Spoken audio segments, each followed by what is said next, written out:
ఆత్మీయులైన ప్రేక్షకులకు నమస్కారం.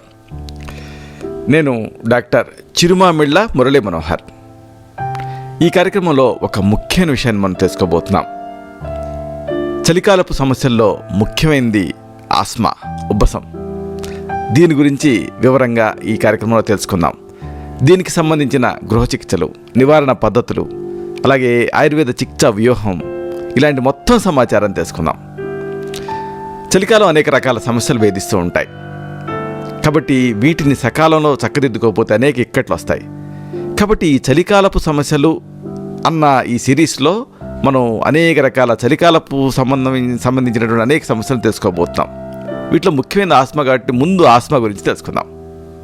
వణికించే చలిలో చర్మం పొడిబారుతుంది, పెదాలు పగుళ్ళిస్తూ ఉంటాయి, అలాగే ముఖ్యమో బిగుసుపోతూ ఉంటుంది, తరచుగా తుమ్ములు వస్తూ ఉంటాయి. ఇలాంటి చిన్న చితకా సమస్యలు సహజం. కొద్దిపాటి జాగ్రత్తలు తీసుకుంటే వీటిని తేలిగ్గానే అధిగమించవచ్చు. అయితే ఇదే టైంలో కొన్ని వ్యాధులు విజృంభిస్తాయి, వేధిస్తూ ఉంటాయి. ఈ విషయాన్ని మర్చిపోవద్దు. ముఖ్యంగా సోరియాసిస్ లాంటి చర్మ వ్యాధులు, ఆస్మా లాంటి శ్వాస సంబంధ సమస్యలు, ఇలాంటివి ఈ టైంలో ఈ చలికాలం బాగా తీవ్రతరం అవుతాయి. మరింతగా వేధించే రిస్క్ ఉంటుంది, ప్రమాదం ఉంటుంది. కాబట్టి జాగ్రత్తగా ఉండాలి. ఇప్పటికే కొన్ని దీర్ఘకాలిక వ్యాధులు ఉండేవాళ్ళు ఈ టైంలో మరింత జాగ్రత్తగా ఉండాలి. అందుకే వీటికి సంబంధించినటువంటి వరుసగా ఈ మొత్తం సమస్యలను తెలుసుకోబోతున్నాం ఈ సిరీస్లో. అందరికీ ఆహ్లాదాన్ని పంచేటటువంటి చలికాలం చిన్నపిల్లల్ని, వృద్ధుల్ని మాత్రం బాగా ఇబ్బంది పెడుతూ ఉంటుంది. చలికాలం అందరికీ హ్యాపీగా ఉంటుంది, కానీ చిన్నపిల్లలు, వృద్ధులు వీళ్ళు ఇబ్బంది పడతారు. ఈ కాలంలో పసిపిల్లలు, వృద్ధులు రకరకాల జబ్బుల బారిన పడేటటువంటి రిస్క్ ఉంటుంది. అలాగే మరొక ముఖ్యమైన విషయం మర్చిపోకూడదు. ఈ టైంలో చిన్నపిల్లలు, వృద్ధులు వీళ్ళలో మరణాల రేటు కూడా చాలా ఎక్కువ ఉన్నటువంటి చనిపోయేటువంటి రిస్క్ ఉంటుంది. అందుకే పిల్లలు, వృద్ధులు చలికాలం బాగా జాగ్రత్తగా ఉండాలి. కుటుంబ సభ్యులు ఈ లైన్లో జాగ్రత్తలు తీసుకోవాలి. అయితే నిజానికి వీళ్ళే కాదు, ఇప్పటికే ఇతరత్ర ఆరోగ్య సమస్యలు ఉండేవాళ్ళు కూడా ఈ కాలం జాగ్రత్తగా ఉండాలి. ఎందుకంటే ఈ కాలం నరకప్రాయంగా ఉంటుంది. ముఖ్యంగా చెప్పుకున్నాం కదా, సోరియాసిస్ ఇలాంటి చర్మ సంబంధ సమస్యలు ఉండేవాళ్ళు ఈ టైంలో జాగ్రత్తగా ఉండకపోతే ఈ సోరియాసిస్ విజృంభిస్తుంది, సమస్య కింద తయారవుతుంది. అలాగే ఆస్మా ఇలాంటి ఊపిరితిత్తుల సమస్యలు ఉండేవాళ్ళు కూడా జాగ్రత్తగా ఉండాలి. ఎందుకంటే ఈ టైంలో ఆస్మా విజృంభిస్తుంది.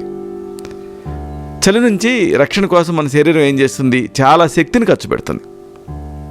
ఈ ఒత్తిడిని తట్టుకోలేక మన రోగ నిరోధక వ్యవస్థ కూడా కొంత బలహీనపడుతుంది, ఇమ్యూనిటీ తగ్గుతుంది. దీంతో జీవక్రియలన్నీ కూడా గతి తప్పుతాయి, రకరకాల ఇన్ఫెక్షన్లు చుట్టుముడతాయి. అందుకని అందరూ కూడా కొన్ని సాధారణ జాగ్రత్తలు తీసుకోవడం అవసరం. ముఖ్యంగా సోరియాసిస్, కీళ్ళ నొప్పులు ఇలాంటి ఆరోగ్య సమస్యలు ఉండేవాళ్ళు మరింత జాగ్రత్తగా ఉండాలి. ఎందుకంటే సోరియాసిస్లో చర్మం పొడిబారుతుంది, చలికాలం ఈ సమస్య ఇంకెక్కువ అవుతుంది. కాబట్టి మృదువుగా ఉండేందుకు ఈ చర్మాన్ని మాయిశ్చరైజింగ్ క్రీములు, పిండ తైలాలు ఇలాంటివి వాడుకుంటూ ఉండాలి. అలాగే ఒకవేళ జాయింట్ పెయిన్స్ ఉంటే అప్పుడు ఈ సీజన్లో ఇవి ఎక్కువ అవుతాయి కాబట్టి రోజువారీగా ఎక్సర్సైజులు మర్చిపోకూడదు. ఏది మీకు అనువైంది అనేది తెలుసుకొని ఎక్సర్సైజ్ చేస్తూ ఉండాలి, వ్యాయామాలు చేస్తూ ఉండాలి. చలికాలం కొంతమంది ఉన్నటువంటి డల్గా తయారవుతూ ఉంటారు, నిరుత్సాహంగా ఉంటుంది రోజంతా కూడా. దీన్ని సీజనల్ ఎఫెక్టివ్ డిజార్డర్ అంటారు. ఇలాంటి శాడ్ అని పేరుతో పిలుస్తారు. ఈ సీజనల్ ఎఫెక్టివ్ డిజార్డర్ ఉన్నప్పుడు సమస్యలు ఎక్కువ అవుతాయి. అలాగే మరొక ముఖ్యమైన విషయం ఉంది. చలికి రక్తనాళాలు కుంచుకుపోతాయి. ఈ చలికి ఇలాగ ఇవి షింక్ అయ్యేటువంటి అవకాశాలు ఎక్కువ, బ్లడ్ వెజల్స్. దాంతో ఏం జరుగుతుంది? పక్షవాతం, గుండెపోటు ఇలాంటి అటాక్స్ వచ్చేటటువంటి అవకాశం ఉంటుంది. కాబట్టి ఇలాగ అన్ని జాగ్రత్తలు తీసుకోవాలి. సరే, ముఖ్యంగా ఈ సీజన్లో ఆస్మా ఎక్కువ ఉంటుంది కాబట్టి దీనికి సంబంధించి ఈ కార్యక్రమంలో ప్రత్యేకంగా తెలుసుకుందాం. సగటున మనం రోజుకి 20,000 సార్లు గాలి పీలుస్తాం. చలికాలం మనం చల్లటి గాలి పీలుస్తాం కదా, అప్పుడు ఏం జరుగుతుంది? ఊపిరితిత్తుల పనితీరు కానీ సామర్థ్యం కానీ తగ్గిపోతాయి చల్లటి గాలి పీల్చడం వల్ల. దీనితోడు ఈ టైంలో రకరకాల వైరస్లు విజృంభిస్తూ ఉంటాయి. దీంతో చలికాలంలో సాధారణ జలుబు నుంచి న్యూమోనియా వరకు రకరకాల శ్వాస సమస్యలు వేధిస్తూ ఉంటాయి. ముఖ్యంగా ఆస్మా, బ్రాంకైటిస్ ఇలాంటి సమస్యలు ఉండేవాళ్ళు ఈ కాలంలో జాగ్రత్తగా ఉండాలి. మనం కొన్ని గృహ చికిత్సలు చెప్పుకోబోతున్నాం, వాటిని పాటించాలి. సాధ్యంత వరకు చల్లటి వాతావరణంలోకి వెళ్లకుండా ఉండటం మంచిది. సంక్షేప్త క్రియాయోగో నిదానస్థితి వర్జనం ఉంటుంది ఆయుర్వేదం. అంటే కారణాలు కనిపెట్టి చక్కదిద్దుకోవాలి. చలి ఒక కారణం కాబట్టి చలికాలం ఈ ఆస్మా ఎక్కువ అవడానికి ఆ చలిలో వెళ్లకుండా జాగ్రత్తలు తీసుకోవాలి. చలి రాత్రుల్లో ప్రయాణం పెట్టుకోకండి. ఒకవేళ బయటికి వెళ్ళాల్సి వచ్చిందనుకోండి, స్కార్ఫ్ ఇలాంటి వాటితో ముక్కును తప్పనిసరిగా కప్పుకోండి. జలుబు, ఫ్లూ ఇలాంటి సమస్యలు ఉంటే అప్పుడు అలాగా ఉండేవాళ్ళు ఇతరులకి ఆ సమస్యను స్ప్రెడ్ చేసే అవకాశం ఉంది. కాబట్టి ఒకవేళ మీరు ఆరోగ్యంగా ఉండి మీ స్నేహితులు, మీ కుటుంబ సభ్యులు ఒకవేళ జలుబుతో బాధపడుతుంటే వాళ్ళ నుంచి కొద్దిగా దూరంగా ఉండటం అవసరం. అలాగే ఆహారపరంగా వేడివేడి ఆహారం తీసుకుంటూ ఉండండి. ఫ్రిడ్జ్లోంచి తీసిన చల్లటి పదార్థాలు ఇలాంటి వాటి జోలికి వెళ్ళకండి. మూసి ఉన్న గదుల్లో కొంతమంది ఏం చేస్తారంటే ఈ మస్కిటో కాయిల్స్, రిపెలెంట్స్, దోమల మందులు ఇవి వాడుతూ ఉంటారు.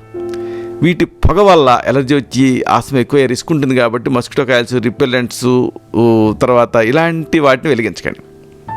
చాలామంది ఈ సీజన్ రాగానే స్వెటర్లు, కంబోళ్ళు ఇలాంటివి తీస్తారు, నేరుగా వాడేసుకుంటూ ఉంటారు. ఎక్కడో అడుగున ఉంటాయి బీరువాళ్ళల్లో, వాటిని తీసేసి వాడేసుకుంటూ ఉంటారు. కానీ వాటిలో తవిటి పురుగులు ఉంటాయి. మళ్ళీ ఈ పురుగులతో ఎలర్జీ వచ్చి ఆస్మా ఎక్కువ రిస్క్ ఉంటుంది. కాబట్టి ఇలాంటి వాటితో జాగ్రత్తగా ఉండండి. వెంటనే వాటిని వాడేయకుండా ముందు ఏం చేస్తారంటే వేడి నీళ్ళల్లో, సబ్బు నీళ్ళల్లో వీటిని బాగా ఉతకండి. తర్వాత ఎండలో ఆరబెట్టుకోండి, తర్వాత వాడుకోండి. ఎలర్జీ, ఆస్మా ఉండేటప్పుడు రెగ్యులర్గా మీకు సూచించినటువంటి ఔషధాలు వాడుతూ ఉండటం అవసరం. బ్రేక్ వస్తే ఏమవుతుందంటే చిన్న ఇన్ఫెక్షన్స్ మొదలవుతాయి, అక్కడి నుంచి ఆస్మా ఎక్కువ అవుతుంది. కాబట్టి రెగ్యులారిటీ అనేది ముఖ్యం.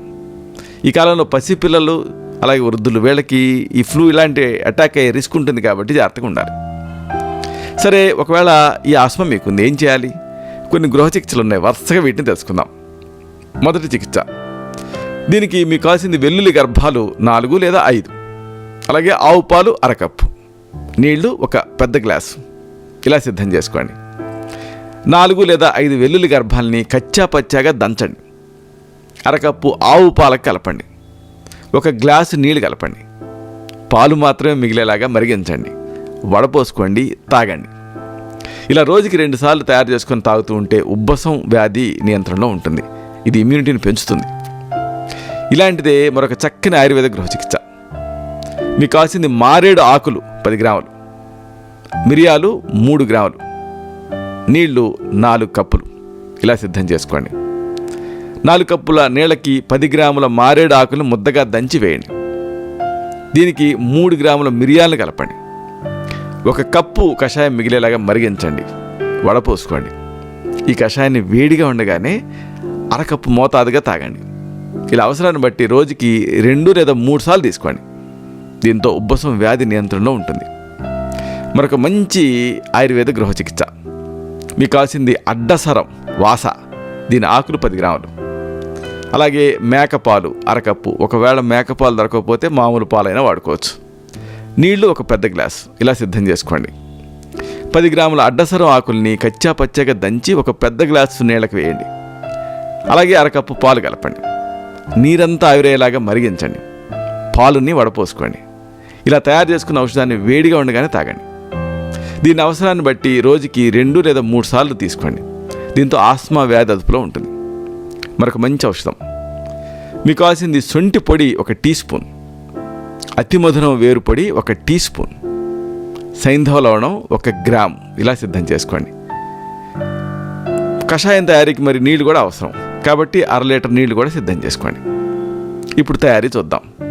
1 చెంచాడు శొంఠి పొడిని, 1 చెంచాడు అతి మధురం పొడిని 1/2 లీటర్ నీళ్ళ కలపండి. తర్వాత స్టవ్ మీద పెట్టి 125 మిల్లీలీటర్ల కషాయం మిగిలేంత వరకు మరిగించండి. దీన్ని వడపోసుకొని 1 గ్రాము సైంధవ లవణాన్ని కానీ లేదా మామూలు ఉప్పుని కానీ కలపండి. వేడిగా ఉండగానే తాగేయండి. అవసరాన్ని బట్టి దీన్ని రోజుకి 2 లేదా 3 సార్లు తీసుకోండి. దీంతో ఈ ఉబ్బసం కంట్రోల్లో ఉంటుంది. మరొక గొప్ప గృహ చికిత్స, మీకు కావాల్సింది నేలవాకుడు మొక్క, అలాగే పొంగించిన ఇంగువ, అలాగే తేనె ఇలా సిద్ధం చేసుకోండి. నేలవాకుడు మొక్కని సమూలంగా తెచ్చుకొని మెత్తగా నూరండి.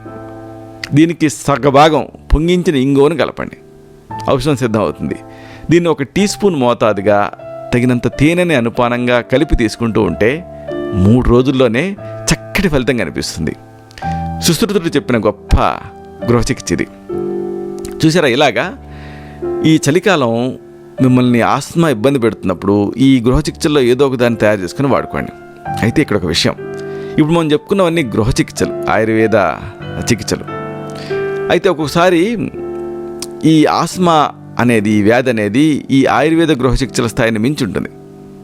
అలాంటప్పుడు ఈ సమస్య ఉన్నప్పుడు, అది వేధిస్తున్నప్పుడు మీ నాడి చూడాలి. మీ తత్వాన్ని పరీక్ష చేయాలి. మీకు మాత్రమే ప్రత్యేకమైనటువంటి చక్కని ఆయుర్వేద ఔషధాలు ఉంటాయి. వీటిని తగిన అనుపాన సహపానాలతో నిర్ణీత కాలం పాటు ఇవ్వాల్సి ఉంటుంది. అప్పుడు ఈ ఉబ్బసం, ఈ ఆస్మా వ్యాధి పూర్తిగా కంట్రోల్లోకి వచ్చేస్తుంది. చూసారా, ఇలాగా నాకు వీలైనప్పుడల్లా వీలు చేసుకొని మరి ఈ వీడియోలని అప్లోడ్ చేస్తూ ఉంటాను. ఎందుకంటే ఏ డాక్టర్ అయినా కన్సల్టేషన్ టైంలో 10 నిమిషాలు, మహా అయితే 15 నిమిషాలు కేటాయించగలుగుతాడు. కానీ ఒక వ్యాధిని మీరు జయించాలంటే, ఆ వ్యాధి మీద సమగ్రమైనటువంటి అవగాహన ఉండాలంటే, అది పూర్తిగా మీ కంట్రోల్లో ఉండాలంటే, ఆ వ్యాధి గురించిన పూర్తి వివరాలు మీకు తెలియాలి. దానికి నేను ఎంచుకున్న విధానం ఈ వీడియోలోని సమాచారం మీకు నచ్చుతుంది అనిపిస్తే ఈ ఛానల్ సబ్స్క్రైబ్ చేసుకోండి. అప్పుడు ఈ ఛానల్ మీ ఖాతాలో చేరుతుంది. దాంతో కొత్త వీడియో అప్లోడ్ అయినప్పుడల్లా కూడా ఆ సమాచారం మీకు అందుతుంది. ఒకటి, ఇంకోటి, వీడియో ఈ యూట్యూబ్ ఛానల్ మీద ల్యాండ్ అయినప్పుడల్లా ఈ వీడియో కనిపిస్తూ ఉంటుంది. అప్పుడు మీరు చూడొచ్చు. అలాగే ఈ వీడియో తాలూకు లింక్ని మీ వాళ్ళతో, మీ సర్కిల్స్తో షేర్ చేసుకోండి. అప్పుడు ఈ వీడియో వాళ్ళకు కూడా ఉపయోగపడుతుంది. ఇలాంటి మరొక ఆసక్తికరమైన విషయాన్ని తిరిగి ఇదే కార్యక్రమాల పరంపరలో మనం కలుసుకున్నప్పుడు వివరంగా, శాస్త్రీయంగా, సమగ్రంగా తెలుసుకుందాం. శతం జీవ శరదో వర్ధమానః, శతం హేమంతాన్ శతం వసంతాన్. 100 శరత్తులు, 100 హేమంతాలు, 100 వసంతాలు వర్ధిల్లుతూ జీవించండి. శుభం.